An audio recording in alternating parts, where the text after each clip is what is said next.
Hey everybody, today we're debating flat earth versus globe earth, and we are starting right now with Yeah, I don't have anything prepared, but I'll address everything that they just said. So, um, first thing that I thought stood out was the claim that gravity is like the most well-known, proven idea ever, and it's a nail in the coffin, etc. And it's never made a prediction that was inaccurate. That is just patently false, of course. On the cosmological scale, relativity's predictions are drastically wrong, like to an egregious degree. For example, as early as the 30s, applying relativity to the sky, we saw that the galaxy distribution of mass was off by 97%, that the galaxies only had 3% of the mass needed based on what relativity predicted. The expansion rate is far too fast. It needs more energy. You have constructs called dark matter and dark energy, undefined. They're called dark because they don't interact with the electromagnetic spectrum, and we don't really know what they are, and then we assume that they're material. There's a difference in how much people think they're off 10 to the 120th power. Some argue about that. Anyway, long story short, relativity on the cosmological scale literally did make predictions that were wrong, drastically wrong, not even in the ballpark of being correct. And it's been known for a long time. And in addition, it's also completely inaccurate on the quantum scale. Everything that gravity's claimed on the quantum scale has been thoroughly debunked. For example, superposition just destroys the idea of the distribution of mass, creating equidistant curvature of space and time. And there are many different other examples. So it doesn't work on quantum scale. The localization of gravity, being Newtonian gravity, which is 9.8 meters per second squared, little g, is of course downward acceleration. It's agreed upon average in which things fall. Amy mentioned that somebody was dropping balls from a tower and they were dropping at the same rate. Well, it's an agreed upon average. Things don't actually always drop at exactly 9.8 meters per second squared. It's just an average and it fluctuates. And that doesn't really matter. Once something goes down, it goes down at a regularly similar rates. And that's Newtonian gravity. So long story short, that's not in any way what is claimed anymore. And I can quote to you Walter Lewin from MIT explaining to you that every phenomenon we see on the Earth, everything that we experience, everything that's held together on the Earth is all because of electricity and the electric nature of all things, and that it's 10 to the 36 power stronger than gravity even claims to be. So there is no evidence on the Earth at all that's exclusive to the idea of gravity, and that's ironically the only place that the math for gravity even works. And so obviously what we're being told from this other side is drastically misrepresenting what the truth is. There is no evidence at all for gravity. That's just one example. You can beg the question, reify it, but the truth is everyone knows that the modern version of relativity is best case scenario, drastically incomplete, and has to be updated and does not account for any of the phenomena observed on the cosmological or quantum scales. So there's the first thing. Secondly, he said something to the effect of long distance measurements have to account for the curvature of the Earth.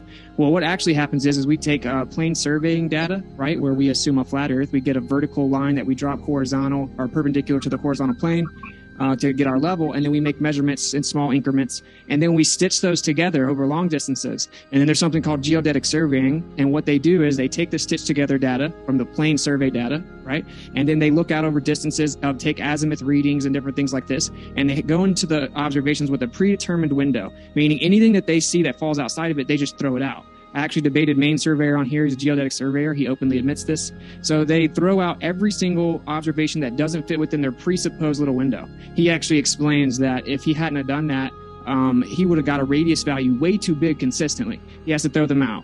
So this is basically cooking the books, or Texas sharpshooting fallacy, right? Where you just kind of like the idea that they shoot the gun and then they go draw the circle after they shoot the gun. They throw out all the data that doesn't work within their presupposition. They then take a weighted mean average within that predetermined window, and they try to get within 90% accuracy of the NDSA model or the presupposition of the globe. So if we actually look at the evidence, it doesn't work at all with the radius. So that's what's ironic. And the whole fundamental part here where she's saying basically the idea is that we have the burden of proof because we're challenging it or whatever. Well, she actually alluded to it, right? So all empirical evidence actually shows us that the Earth is a stationary topographical plane and that it's geocentric. That's what all evidence ever shows us. So that's our default position, okay? I mean, based on all evidence. He brought up planes. Planes assume a flat, stationary Earth. I just talked to pilots the other day. I have them on video admitting, yeah, you have to fly the plane like it's flat and stationary. Their navigation routes are called great circle routes. You can have circles on a flat Earth also. I didn't know if you guys knew that, but bringing up the fact that they fly with circle routes is literally irrelevant to the Earth being a globe. So all evidence, actually ballistic missiles, I have like probably over 50 documents right here on my computer that the military constantly assumes the Earth's flat and stationary. to do anything. Long distance ballistic missiles, electromagnetic propagation over a flat Earth for ground weapon systems, all fighter jets, helicopters, you name it. It all assumes a stationary topographical plane. They assume a dielectric plane for electromagnetic propagation, etc. And so all the evidence shows us this. All of our actual measurements, as we just covered, the physical measurements that we have, they're actually using plane survey data. Then we stitch together in a SUMA globe and have to throw out a bunch of stuff. So everything shows us that the Earth is flat. All empirical evidence shows us it's a topographical plane, right? And that it's stationary. And if it's stationary, that means it's what's called geocentric, and meaning that the Earth is the center. Now, this is what the default position is. This is all empirical evidence ever. They say we've known for thousands of years. This isn't true either. Even if you believe the story of Eratosthenes without primary documentation, he was just a minority in the world at the time anyway. And like they said, they thought it was geocentric. So long story short, yeah, you have the burden of proof if you think the Earth's a globe. I do not care if you want to misrepresent it and say that everyone in the world must be in on a lie. No one thinks that. Everyone believes the lie. Everyone believes the lie. They were all told the lie when we were like 5 as well. They don't think they're lying. There's not some like concerted conspiracy with 7 billion people working behind the scenes to trick us or something. They all believe the lie. The teachers believe the lie. The NASA employees believe the lie. People just believe the lie. Okay? And so that's a misrepresentation of what we're actually saying. And the truth is, again, you would need empirical evidence. So I'll try and wrap it up pointing this out. You need to provide physical empirical evidence that the Earth is, in fact, a sphere with a radius of 3,959 miles, and that is tilted on a 66.6 degree axis, wobbling, spinning 1,037 miles per hour east, going around the sun 66,600 miles per hour in a vacuum. This is a positive claim. And you claim that the universe is expanding in all directions infinitely, and we can't really tell, and it looks like we're the center with even distribution, but I think that means that it's probably going to look like that everywhere else, right? And you come up with all these frantic ideas of how to keep your story together theoretically. We need actual physical empirical evidence. And when we went and looked for it, which is why the government admits they censor this egregiously, is because you can't find it. And we actually falsified the radius, where she said that the boats go over the curve of the Earth. They actually do not, right? We see the horizon far too far for the geometric limitations of the globe Earth. And what that means is that the horizon is not a physical geometric location that tangibly blocks anything. It's an apparent location that fluctuates. We have observations that are 10, 15, 20 times too far, requiring the radius be over 250,000 miles. So no, boats don't disappear over the curvature of the Earth. Right? Eratosthenes, he assumed a distant sun, assumed parallel rays, and then used spherical geometry to beg the question.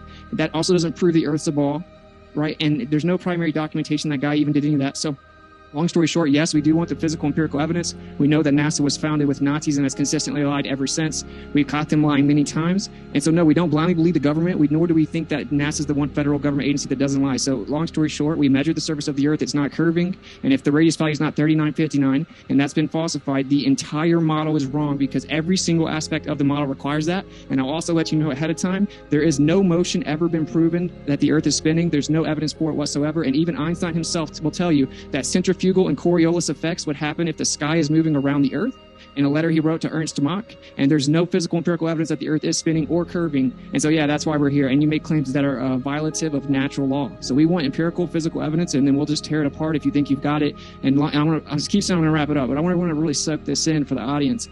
We used to think the Earth was a globe too, bro. Okay, so this like arrogant, condescending tone that people come into the conversation with, acting as if we're ignorant and incompetent and inept, is very disingenuous. We all knew that the Earth was a globe too at one point. At least we thought we did. We all know your position. The truth is most flat earthers have studied it way more in depth than the people that mock and ridicule people. Okay, so we learned the story, and that's why we know it's not true, because there's no evidence for it. So, yeah, there you go. That's my opener.